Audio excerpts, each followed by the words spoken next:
ഓണത്തിന് വർണ്ണപ്പൂക്കളമൊരുക്കാൻ പൂക്കൾ ലഭ്യമാക്കാൻ കായംകുളം പെരിങ്ങാലിൽ ഒരു പൂപ്പാടം.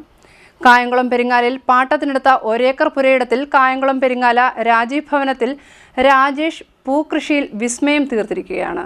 ഓണത്തിന് വർണ്ണപ്പൂക്കളമൊരുക്കാൻ തമിഴ്നാട്ടിൽ നിന്നുള്ള പൂക്കൾ വന്നേ തീരൂ എന്നതിന് മാറ്റം വരുന്നു എന്നതാണ് ഈ പൂപ്പാടം തെളിയിക്കുന്നത്. കായംകുളം പെരിങ്ങാലയിൽ പാട്ടത്തിനെടുത്ത ഒരേക്കർ പുരയിടത്തിൽ കായംകുളം പെരിങ്ങാല രാജീവ് ഭവനത്തിൽ രാജേഷ് പൂക്കൃഷിയിൽ വിസ്മയം തീർത്തിരിക്കുകയാണ്.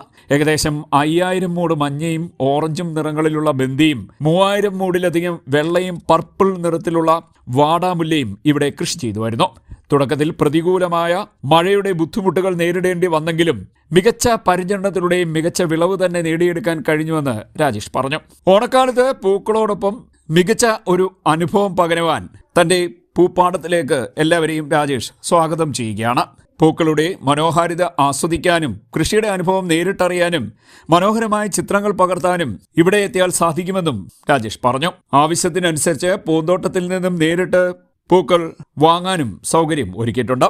ഓണപ്പൂക്കൾ ആവശ്യമുള്ളവർ പൂന്തോട്ടം സന്ദർശിക്കാനോ കൂടുതൽ വിവരങ്ങളോ അറിയാനോ താല്പര്യമുള്ളവർ രാജേഷിന്റെ 9656959807 എന്ന നമ്പറിൽ ബന്ധപ്പെടണമെന്നും രാജേഷ് പറഞ്ഞു. ഞാൻ വ്യത്യസ്തപരമായ കൃഷികളാണ് എല്ലാ പ്രാവശ്യം ചെയ്യുന്നത്. കഴിഞ്ഞ പ്രാവശ്യം ഞാൻ ഇതിനകത്തൊരു 1700 മൂടോളം കപ്പയാണ് നട്ടിരുന്നത്.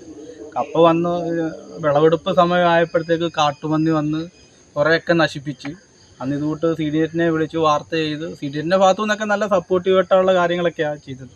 എന്നാൽ തന്നെ ഞാൻ വീണ്ടും കൃഷിയൊന്നും സ്റ്റോപ്പാക്കാൻ നോക്കിയില്ല. വീണ്ടും വിപുലമായി തന്നെ ഞാൻ പല കൃഷികളും ചെയ്തു.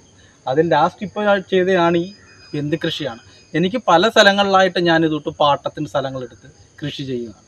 ഈ പ്രാവശ്യം എൻ്റെ ആഗ്രഹം ബന്ദി നടണമെന്നായിരുന്നു. ബന്ദി നട്ട് ആദ്യം മഴ വലിയ രീതിയിലൊക്കെ ബുദ്ധിമുട്ടിച്ചെങ്കിലും പിന്നീട് നല്ല വിളവിലേക്ക് തന്നെയാണ് എനിക്ക് കിട്ടിയിരിക്കുന്നത്.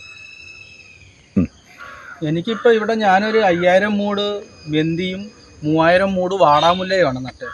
ഇതിനെനിക്ക് തൈയുടെ ചിലവ് എല്ലാം കൂടി ഒരു 25000 രൂപയ്ക്ക് അടുത്ത് വന്നിട്ടുണ്ട്. ഞാനിത് ചേർത്തലയിൽ നിന്നും ഭൂമിപ്രിയ അഗ്രിയിൽ എന്ന് പറയുന്ന ഷോപ്പിൽ നിന്നാണ് ഈ തൈകൾ മുഴുവനും വാങ്ങിച്ചിരിക്കുന്നത്. പിന്നെ വീട്ടുകാരുടെ ഭാഗത്തു നിന്നുള്ള സപ്പോർട്ടീവാണ് നമുക്കിതൊക്കെ ചെയ്യാനായിട്ടുള്ള ഏറ്റവും വലിയ സപ്പോർട്ട്. വീട്ടിൽ അമ്മയും അച്ഛനും ചേട്ടനും ഒക്കെ വന്ന് നമ്മളെ ഒത്തിരി സഹായിക്കുകയൊക്കെ ചെയ്യുന്നതിനകത്ത് കാര്യങ്ങൾ. അതുകൊണ്ടാണ് കൂലിച്ചെലവില്ലാതെ നമുക്കിതൊക്കെ ഇങ്ങനെ ചെയ്തെടുക്കാനായിട്ട് കഴിയുന്നത്. ഇപ്പോൾ എല്ലാം കൂടെ എനിക്കൊരു 50000 രൂപയ്ക്ക് അടുത്തായിട്ടുണ്ട്. കൂലിച്ചെലവും അതുകൂട്ട് തൈ മേടിച്ചതും വളത്തിൻ്റെ എല്ലാം കൂടെ കാര്യങ്ങൾ. കുഴപ്പമില്ല, നല്ല രീതിയിലുള്ള വിളവെടുപ്പാണ് നമുക്കിപ്പോൾ ഉണ്ടായിരിക്കുന്നത്. ഇന്നിപ്പോൾ എനിക്കൊരു 25 കിലോയുടെ തന്നെ ഓർഡറുണ്ട്. അതിൻ്റെ ഒരു പൂവിൻ്റെ കട്ടിങ്സാണ് ഇപ്പോൾ ഇവിടെ നടന്നുകൊണ്ടിരിക്കുന്നത്. മഴ ഒത്തിരി വന്ന് ഒത്തിരി ബുദ്ധിമുട്ടുകളൊക്കെ ഉണ്ടായി. അവസാനം എന്നെ കഴിവെടിച്ച് ഉയർത്തുക തന്നെയാണ് ഈ പൂക്കളെല്ലാം കാട്ടിയത്. ഒത്തിരി മഴ വന്നിട്ടും എനിക്ക് ഇതിനകത്ത് വളം ചെയ്യാനായിട്ടുള്ള ഒത്തിരി ബുദ്ധിമുട്ടുകളുണ്ടായി. എന്നാൽ തന്നെ മഴ മാറുമ്പോൾ തന്നെ ഞാൻ എല്ലാം വളങ്ങൾ കൊടുക്കുകയും ചൂട്ടിൽ കൊടുക്കുന്ന വളങ്ങൾ കൊടുക്കുകയൊക്കെ ചെയ്തു. പക്ഷേ ഓണം ആയപ്പോഴത്തേക്കും എല്ലാം എന്നെ നോക്കി ചിരിച്ച് തന്നെ നിൽക്കുകയാണ് ഈ പൂ. അതുപോലെ തന്നെ പൂക്കൾ എത്ര വേണമെങ്കിലും നമുക്കിവിടെ സെയിൽ ചെയ്യാനുണ്ട്. അത് വേണ്ട പൂക്കൾ വേണ്ട കാര്യങ്ങൾ എന്നെ അറിയിച്ചാൽ മാത്രം മതി. എൻ്റെ നമ്പർ എൻ്റെ കൂട്ടത്തിൽ തന്നെ കൊടുക്കുന്നുണ്ട്. ആ നമ്പറിൽ വിളിച്ചു കഴിഞ്ഞാൽ നിങ്ങൾക്ക് എത്ര പൂവ് വേണമെങ്കിലും ഞാൻ എത്തിക്കും. CDNet news Kayamkulam.